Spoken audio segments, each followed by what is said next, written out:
নমস্কার বন্ধুরা, আজকের একটা মুখে স্বাদ বদলানোর মতো রেসিপি নিয়ে রান্নাঘরে চলে এসেছি। তো রান্নাটা হলো লেমন রাইস। তার জন্যে আমি কি নিয়েছি, রাইস দেরাদুন রাইস নিয়েছি। আমি এটা 15 মিনিট আগে ভিজিয়ে নিয়েছি। আর একটা বড় আলু আমি টুকরো টুকরো করে নিয়েছি। ফুলকপি কয়েকটা ফুল আমি কেটে এরকম নুন হলুদ মাখিয়ে রেখেছি। কিছুটা কিশমিশ আছে, চিনে বাদাম আছে। আর ফোড়নের জন্য কটা শুকনো লঙ্কা আর সর্ষে, সাদা সর্ষে কালো সর্ষে মেশানো আছে। আর এই গন্ধরাজ লেবু আমি গোল গোল করে কেটে রেখেছি। আর একটু ঘি আছে। আর পাতি লেবু একটা বড় আমি কেটে জুস বার করে রেখেছি। আর লাগবে একটা ফ্রেশ কারি পাতা, এইরকম কারি পাতা আমি ধুয়ে শুকনো করে রেখে দিয়েছি। তো চলুন কিভাবে আমি লেমন রাইসটা বানাই একটু দেখাই। প্রথমে আমি চালটাকে ভাত করে নেব। হাঁড়িতে আমি জল গরম বসিয়ে দিয়েছি। জল অর্ধেক গরম হয়েছে, এখনো ফোটেনি। এই রকম জলেতে আমি খানিকটা নুন দিয়ে দেব। আর দিচ্ছি সাদা তেল, তাহলে আর ভাতটা গায়ে গায়ে লেগে যাবে না।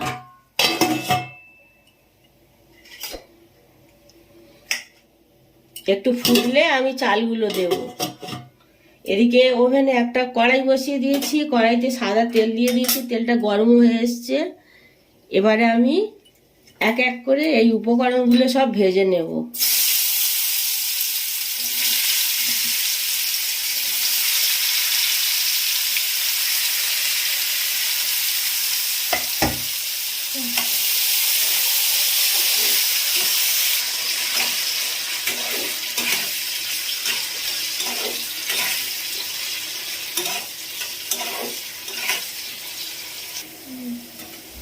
আলু ভাজাগুলো হয়ে গেছে, আমি আলু ভাজাগুলো তুলে নিচ্ছি।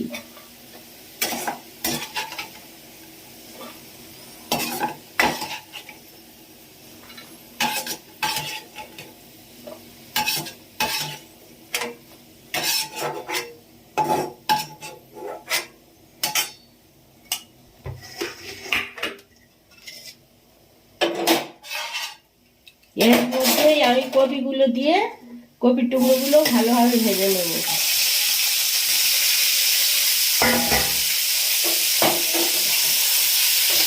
এদিকে আবার জলটাও ফুটে গেছে।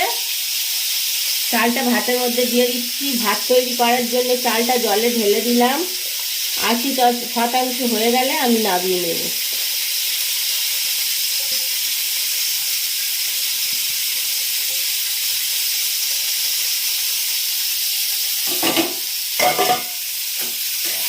ততক্ষণ ভাজাগুলো সব করি, ভাতটাও হোক, তারপরে আবার দেখাচ্ছি।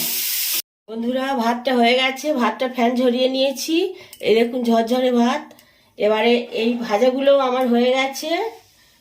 আলু ভাজা, ফুলকপি, কিশমিশ আর বাদামগুলো আমি ভেজে তুলে নিয়েছি। উনুনে কড়াই বসিয়ে দিয়েছি, কড়াইতে দিয়েছি সাদা তেল। আর দেব আমি 2 চামচ ঘি।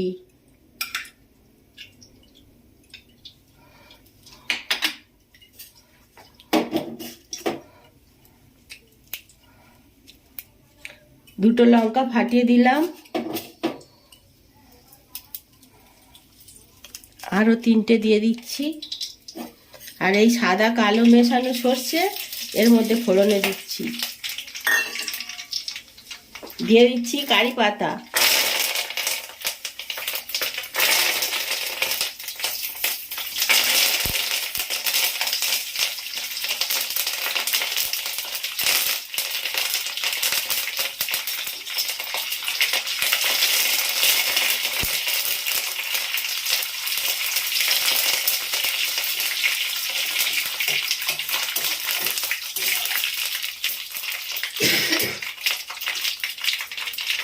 এগুলো ভাজা হয়ে গেছে।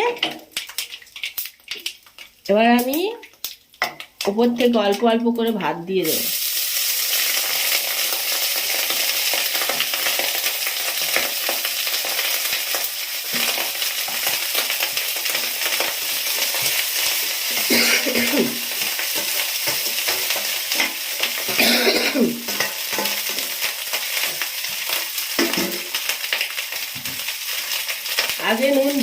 দিলাম ভাত তৈরি করার সময়, এখন অল্প করে দিচ্ছি।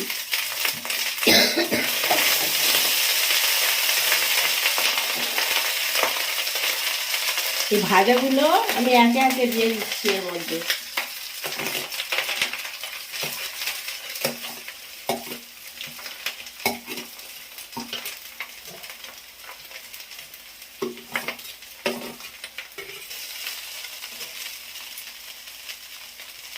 উপর থেকে ছড়িয়ে দিচ্ছি ঘি।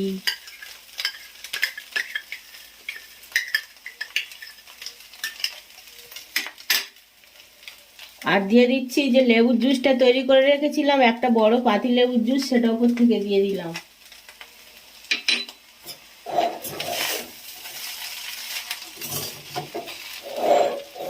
সাদা ভাত তো আমরা রোজই খাই বন্ধুরা, মাঝে মাঝে মুখে স্বাদ বদলাতে এইরকম করে খেয়ে দেখতে পারেন।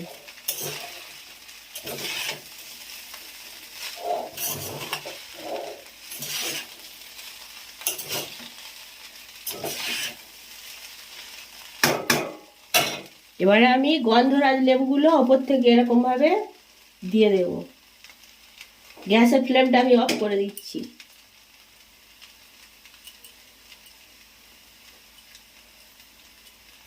গন্ধরাজ লেবুর যে ফ্লেভার সেটাই ভাতের মধ্যে ঢুকে যাবে, তার জন্য আমি একটা ঢাকনা দিয়ে কিছুক্ষণের জন্য ঢেকে রাখবো, তারপরে দেখাচ্ছি। তৈরি হয়ে গেছে, একদম রেডি লেমন রাইস। এরকম ভাবে আপনারাও মাঝে মাঝে বাড়িতে তৈরি করে খেয়ে দেখতে পারেন। ভালো লাগলে আমাকে কমেন্ট করে জানাবেন।